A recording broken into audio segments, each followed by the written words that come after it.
Thousands of police are expected to be deployed in Luton this weekend at considerable public expense as the so-called English Defence League stage what they're calling a homecoming demonstration in the town. The group's about 2 years old and the police aren't quite sure how to classify it. They're vehemently anti-Islam, yet also have non-white and gay members. So in a moment, I'll talk to their self-styled leader, Stephen Lennon, the man who goes by the pseudonym Tommy Robinson. Catherine Nye, a reporter for Newsnight and the BBC Asian Network, has spent the last 6 months getting to know members of the EDL.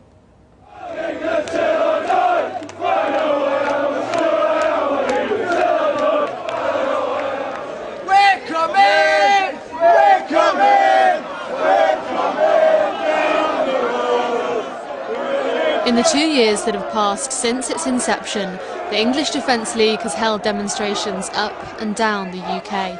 Muslim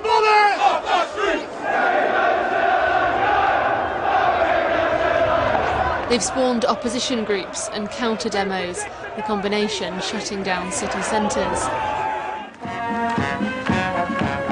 It was here in March 2009 that a small group of Muslims taunted a parade by the Royal Anglian Regiment. The EDL formed in reaction, claiming to be opposing radical Islam.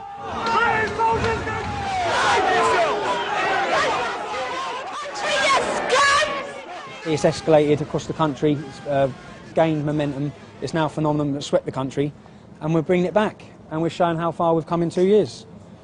In between these 2 years, I hate to say I told you so, another Luton radicalised Muslim blowing himself up in Stockholm. This is the heart of militant Islam, this town. The root cause of the problem is the teachings of Islam. That's how the message has changed though, hasn't it? Since we started. It used to be, we're against radical Islam. Yeah, because I didn't know anything. Unhappy with Islam. No, because I didn't know anything about the Quran when we first started. I didn't know what left wing or right wing was. I'd never turned a computer on. Do you know what I mean? I just knew that things were seriously wrong. When you take a 7th century book in its barbaric form, which they do, we have a problem. Because this isn't the 7th century. It's year 2011, Britain. The question for senior figures in the EDL is how they separate their rhetoric from out-and-out Muslim bashing at demos.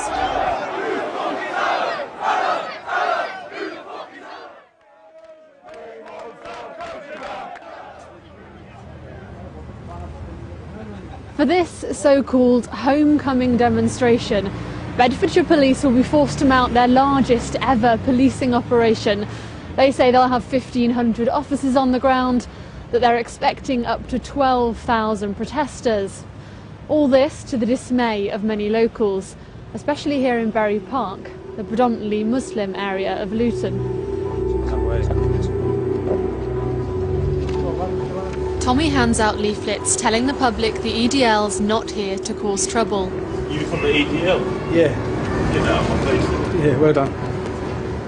They've been liaising with police for months. With thousands of supporters, they hope they've educated on the dangers of Islam. Luton will be the biggest test yet of just what the EDL has become. Catherine Nye reporting there. Well, Stephen Lennon of the English Defence League is here now. English Defence League, what are you defending England from?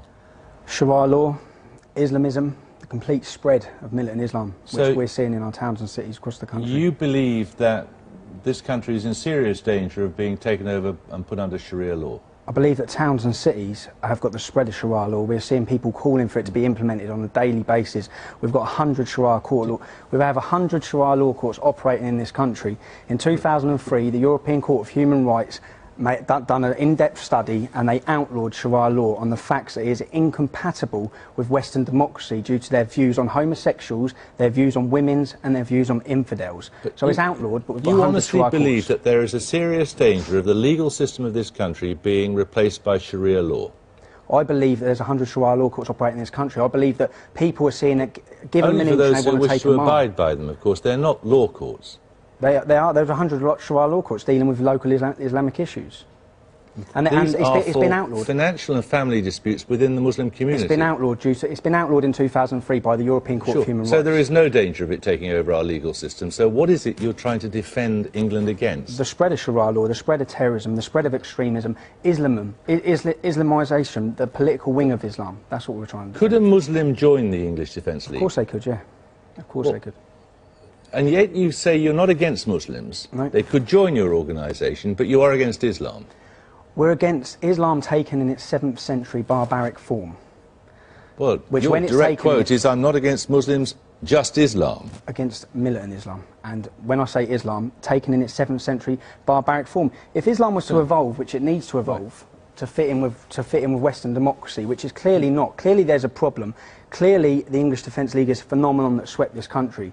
And with the issues I'm talking about, Jeremy, if I ask you, do you know anyone that's hooked on heroin sold to them by Muslim gangs? You probably don't. I do. Do you know any beautiful girls that you went to school with that are now wearing a burqa that don't see their family? Probably don't. I do. Do you know anyone who's been murdered by a Muslim gang? You probably don't. I do. Do you know any 15-year-old girls that you know that you've grown up with that have been raped or pimped? You don't. So I don't expect you to understand the issues. These are all personal issues of yours. Personal issues in towns and cities like mine that are happening, and they're not happening with the Sikh community. They're not happening with the Jewish community. And indeed, they're not happening with most Muslims. No, they're happening within the Islamic community. This is what I'm saying, that it's an Islamic problem. And when I'm just a simple person, so I'm just a normal person, but when I'm looking at, I have to look for where this hatred is coming from. So are you seriously suggesting there aren't white drug dealers and there aren't white gangs? Of course I'm not, no. Or Sikh gangs or any other kind of... No, I'm not, but I'm saying some of these specific issues are coming from the Islamic community, solely the Islamic community. Terrorists wanting to blow us up, constant hostile activity towards our youth, all these problems, and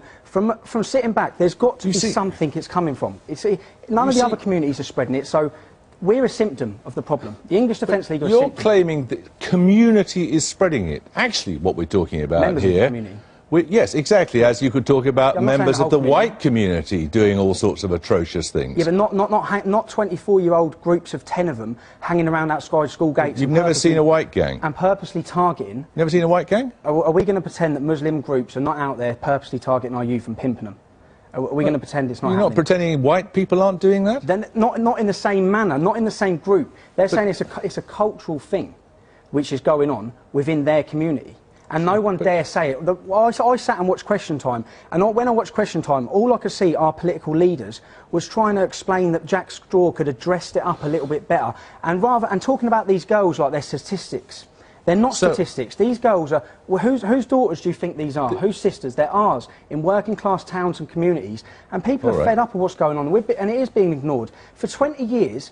Our councillors and the leaders from the Islamic community have conspired with the police to not deal with Muslim pimping gangs. They've allowed systematic rape of our youth for the fact of being scared to be called a racist. Although you know perfectly well that this happens in all communities with a tiny minority of people. Your broader point is to tar the whole of the Muslim community. I'm not tarring the whole of the Muslim community, no. Well, you keep saying that the Quran is an evil book.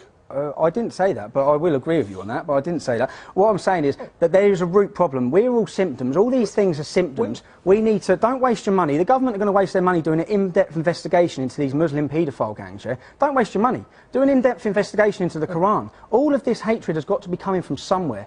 Because every time we hear a philosopher or an expert on Islam who's a non-Muslim, they'll tell you. Any Muslim who takes the Quran seriously is, in your view... an enemy of this society. No, any Muslim that takes it in a 7th century barbaric form. In that case, so you believe in some sort of revised Quran, do you? I believe they need to revise it. I believe... Who should do the revising? 97% of imams who are teaching in this country are from abroad. So that means these imams are teaching the same form of Islam that is taught in Saudi Arabia, the same thought that is taught in Pakistan. In Saudi Arabia, you can't have a Bible. Both of these countries are Sharia-driven hellholes, without being rude. And these issues. So if they're read the Quran? If they're taking, what I'm saying is, if they're taking that form of Islam from Pakistan or Afghanistan, and they're teaching it... Let me take you through what some of the people on your Facebook site are talking about what should happen this weekend. If we're taking Facebook as a real form of what's happening within the English Defence League, you can take these things out. I mean, you only refer to supporters. Anyone can set up a profile. Let's burn them all and everything. I want to stamp on an effing Paki's head. I mean, do you understand that people are frightened by that kind of thing, and they're frightened by the possibility of this demonstration this weekend? We're frightened by militant Islam. We're frightened by Sharia law. The leader of the Luton Council of Mosques, the leader of the Luton Council of Mosques... Aren't you worried by what you've set off? The leader of the Luton Council of Mosques, who is in charge of 19 mosques in our town, called for Sharia law for the Islamic community in our town. That frightens me. That frightens me. And you're not frightened by what the prospect of a lot of young men swaggering around a town chanting about doing khakis and the rest of it? Genuine causes. We've got genuine grievances. Ours is a righteous cause.